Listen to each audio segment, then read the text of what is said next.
हमारे जी हाथरस स्कूल के बच्चे हैं। वहाँ एक स्कूल। हाँ वो हाँ, बैठो बैठो, बैठ जाओ। आओ, आ जाओ आ आगे आ जाओ जाओ। आ जाओ आ जाओ, सब बच्चे आ जाओ। लाला, बैठ जाओ, आ आ जाओ, जाओ, आगे सब जाओ। बच्चे बैठ जाओ। सद्बुद्धि भगवान आपके चरणों में नमो अर्पण। विश्वास नहीं हो पा रहा है कि श्री जी की कृपा और आपके आशीर्वाद से बच्चे आपका सानिध्य प्राप्त कर रहे हैं। सद्बुद्धि भगवान। बहुत बहुत कृपा। सारे बच्चे आने के लिए मुझसे लड़ रहे थे, झगड़ रहे थे, लेकिन क्योंकि व्यवस्था नहीं बन पा रही थी जी इसलिए एक साथ नहीं आ सकते थे। जी जी इसलिए हमने एक शर्त रखी इनके सामने जी कि सदगुरुदेव भगवान के ऊपर आपको निबंध लिखना है। जी जी सब बच्चों ने निबंध लिखा सदगुरुदेव भगवान, और जो बच्चे सही लिख पाए जी जी। उनको आपका आशीर्वाद दिलाने के लिए लाया हूँ। नहीं, जो सही नहीं लिख पाए हैं उनको भी हमारा आशीर्वाद रहेगा। हाँ, कि वो भी आगे बढ़े, सही लिखवा। हाँ, बहुत सुंदर जी। बाकी इनका लगभग सबने प्रश्न भी रखे थे अपने के सदगुरुदेव भगवान से जाके हम अपने अपने प्रश्न रखेंगे। जी जी इनमें ज्यादातर का प्रश्न ये था सदगुरुदेव भगवान जी कि कैसे आखिर हम अच्छी पढ़ाई करते हुए अपने मार्ग को, अपनी मंजिल को प्राप्त कर सकते हैं, जी। इधर उधर हमारा ध्यान न भटके, और हाँ कैसे हम श्री जी के चरणों में अपने ध्यान को लगा सकते हैं। हाँ ऐसा इनका हाँ। प्रश्न था हम गुरुदेव। प्रारंभ इस बात से करते हैं कि आप जब प्रातः कालीन उठें तो पहले उठने का नियम लें कि सूर्योदय के 1 घंटा पहले हम उठेंगे। देखो, हमारी प्रार्थना मानना, सूर्य उदय के 1 घंटा पहले। हम ये नहीं कहते कि जैसे हम लोग उठते हैं वैसे नहीं। आप बच्चे हो तो इस समय सूर्य उदय कई बजे होता है? लगभग 6 बजे, साढ़े छ- 6 बजे। छः। आप 5 बजे उठ जाइए और उठ करके सबसे पहला कार्य कीजिए, पृथ्वी के चरण स्पर्श कीजिए, भूमि के चरण स्पर्श कीजिए। और फिर आप जिस आसन पर बैठे हैं, देखो ध्यान से हमारी तरफ सुनना, जिस आसन पे बैठे हैं, जिस पे शयन किए थे, जिस सैया पर सोए थे, पृथ्वी को प्रणाम करने के बाद उसी सैया में 5 मिनट केवल बैठ जाइए। और 5 मिनट बैठकर 5 संतों का नाम ले लीजिए। आपको कोई याद है 5 संतों के नाम? अगर ना याद हो तो याद कर लेना। किसी भी 5, जितने भी संत भगवान हैं हमारे, जैसे आचार्य रूप में, जैसे हम लोग, श्री स्वामी हरिदास जी की जय, हरिवंश महाप्रभु की जय, हरिराम व्यास जी की जय, नागरीदास जी की जय, श्री ध्रुवदास जी की जय। 5 5 संतों के नाम याद कर लीजिए। वो 5 संतों के नाम, ये जीवन आपका देखना कैसा उन्नतिशील होगा। हरि को निज यस्ते अधिक भक्तन यश पर प्यार ताते ये भगवान नाम से भी बढ़कर प्रभावशाली भगवान के जो भक्तों के नाम। इसके बाद नीचे उतरिए और पहले जो अपने माता पिता, अगर वो शयन कर रहे हैं तो कोई बात नहीं है, अगर वो शयन नहीं कर रहे हैं तो पहले जाकर माथा रखकर उनको प्रणाम कीजिए। उनके अगर हमारी बात मानोगे तो देख लेना तुम्हारा जीवन कैसा बनेगा। इसके बाद आधा लीटर या 1.25 लीटर, जितना आप जल पी सकते हैं, उस जल को आप हल्का सा गर्म करवाइए अपने माता पिता से, जो भी आपकी सेवा में हो, या अगर आप स्वयं कर सकते हो तो स्वयं हल्का सा।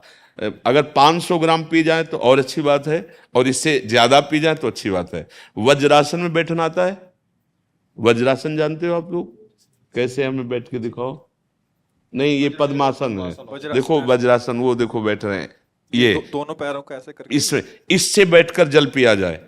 ये आपके ब्रह्मचर्य की रक्षा करेगा, कब्ज नहीं होने देगा, और आपके मस्तिष्क की गर्मी को ठंडा करेगा।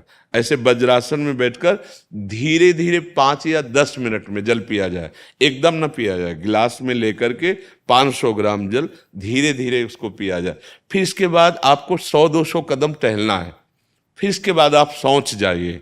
शौच, अगर आपका पेट साफ हो जाता है, अगर नहीं साफ होता है, कोई ऐसी परेशानी लगती है, तो 1 चम्मच ईसबगोल की भूसी और छोटी हर का आधा चम्मच अगर रात्रि में दूध से या पानी से ले ले तो वो बार बार शौच नहीं लगाएगा, पर आपकी आंतें साफ हो जाएंगी। शौच जाने के बाद स्नान करें और फिर तुरंत, अगर आपको व्यायाम आता है तो करे, नहीं तो सीधा सरल बात होती है, 20 बार बैठ जाए बैठक, और 10 बार लेटने वाली दंड।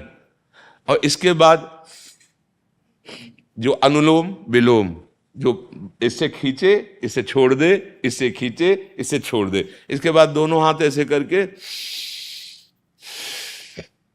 7 बार ऐसे करे।